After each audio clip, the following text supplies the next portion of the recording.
Assalamualaikum dan salam sejahtera. Video saya ini tuan-tuan dihasilkan atas permintaan ramai kerana ramai yang minta saya menerangkan satu persatu tentang HSR ni. Ini video saya yang kedua pasal HSR. Yang pertama, tuan-tuan boleh scroll video saya yang semalam ya. Okey. Pada video saya yang lepas, saya ada menyentuh bagaimana projek HSR yang sepatutnya diswastakan, artinya pihak swasta sendiri cari duit dan beli tanah untuk bina landasan kereta api itu, atau secara BOT, iaitu Build, Operate and Transfer. Akan tetapi, para pembida telah secara senyap-senyap berunding dengan MyHSR Corporation untuk submit proposal menggunakan kaedah PPP atau Public Private Partnership. Bahasa mudahnya, kerjasama dengan kerajaan lah. Okay. Saya juga mengatakan yang projek ini akan lingkup dan pada tahun pertama operasi lagi kerajaan akan terpaksa bail out. Sedangkan syarikat yang dapat projek ini dah kaut untung awal-awal semasa proses desain dan pembinaan. Malah masa terbitkan bond pun mereka boleh buat duit. Mula-mula kita tengok ya pada kos projeknya. Kos projek ni pada asalnya ialah 55 ke 65 bilion saja. Kenapa murah? Sebab dia versi Najib Razak. Sebab asalnya di bawah rancangan Najib Razak atau HSR versi Najib Razak ni, ianya adalah projek milik penuh kerajaan. Kerajaan sendiri yang pinjam duit. Jadi murahlah kos nak pinjam tu.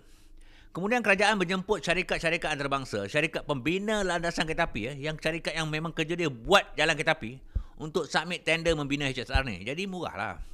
Tak ada orang tengah. Jadi sudah tentu lebih murah. Seperkara lagi, apabila projek ni dibatalkan oleh kerajaan PH pada tahun 2018 dan selepas hampir 6 tahun nak disambung semula, sudah tentulah kos meningkat. Akan tetapi, melalui perbandingan dengan kos per kilometer HSR di Indonesia yang baru siap tu tahun lepas, yang baru saja siap tahun lepas lah katanya ya. Sepatutnya HSR KL Singapura ni hanya menelan belanja sekitar 80 bilion ringgit saja. Jadi kenapa tiba-tiba kos projek HSR ni jadi sampai 100 ke 120 bilion ringgit? Mudah saja. Sebab yang meminjam bukan kerajaan tapi pihak swasta. Jadi tentulah kosnya jauh lebih tinggi atau 50% lebih tinggi daripada kos kerajaan nak pinjam. Itu kos pinjam saja dah jauh lebih tinggi dah. Kita semua tahu yang financing cost adalah kos yang sangat besar dalam mana-mana projek jangka masa panjang atau long term project ni lah. Long term project. Kalau kerajaan boleh pinjam dengan kos 6% tahun, maka kalau kerajaan boleh pinjam dengan kos katalah 4% tahun, 20 tahun, pihak swasta kena bayar sekurang-kurangnya 6 ke 6,5% tahun. Itu pun kalau dapat. Jelas kan? Maknanya kalau kerajaan kena bayar setahun interest 4 bilion, swasta kena bayar 6 ke 7 bilion setahun. Interest saja. Jadi kalau swasta pinjam 100 bilion dengan kadar faedah 6%, kita cuba bagi contoh ya. Faedah setahun 6 bilion. Dari mana datangnya duit nak bayar faedah ni? Sudah tentu daripada tambang yang akan dikutip daripada penumpang HSR. Itu biasalah kan? Berapakah harga tambang dan berapa ramai penumpang yang diperlukan? Senang je nak kira. Kiraan mudah lah ya. 12 juta penumpang setahun dengan tambang RM500 sekali pergi, satu trip, maka barulah dapat 6 bilion ringgit setahun. Itu untuk bayar faedah saja. Boleh dapat ke 12 juta penumpang? Orang nak bayar ke 500? Tapi kalau tambang dia letak 250, maka kita perlukan 24 juta penumpang. Soalannya ialah, adakah HSR ada potensi untuk mendapat penumpang seramai ini? Okey. Untuk perbandingan tuan-tuan dan puan ya.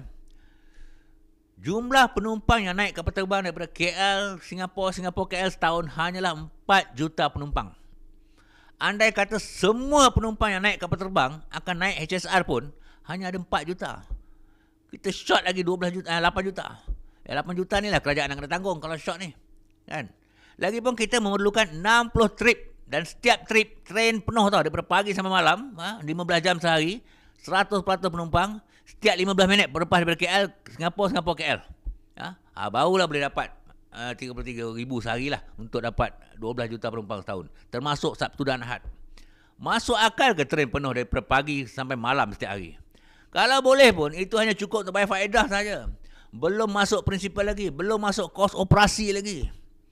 Sebagai perbandingan HSR Indonesia, Jakarta, Bandung, yang mana penduduk Jakarta tu 14 juta orang tau. Lebih 2 kali ganda penduduk KL ni. Pun tak mampu nak mendapat penumpang 15,000 orang sehari. HSR ni bukan train yang ambil orang pergi balik kerja macam LRT atau MRT tau. LRT dengan MRT pun hanya penuh 5 jam saja sehari, iaitu 2 jam setengah pagi dan 2 jam setengah masa orang balik kerja. Ya. Waktu-waktu lain tak penuh, kosong. Jadi apabila projek ni siap dan syarikat konsesi dah buat untung semasa design, semasa construction, disebabkan tak mampu bayar faedah, maka tahun pertama lagi kita tahu kerajaan terpaksa ambil alih atau bail out sebab kerajaan yang akan bagi jaminan. Inilah. Dia jamin loan lah, jamin penumpang berapa banyak lah, macam highway, traffic traffic guarantee. Termasuklah jariman kalau kerajaan tak bagi garanti, memang syarikat swasta ni tak akan mampu nak pinjam sebanyak tu. Sebab itulah dia buat proposal under PPP. Dia nak lembukan kerajaan. Itu baru belum tanah lagi. Dia memang tak boleh pinjamnya. Bank bodoh mana nak bagi pinjam kepada syarikat swasta bila dia study projek ni akan tak boleh bayar balik. Kan? So jadi kerajaan memang kena garanti. Okey, saya harap tuan-tuan dan puan dah boleh digest, dah boleh hadam ya. Jadi kenapa projek yang sudah sentuh lingkup ni nak diteruskan juga oleh kerajaan? Kita ikuti pada video seterusnya ya. Sila tinggalkan komen dan jangan lupa subscribe dan sila lawati kedai Arab Mini kita ya. Terima kasih.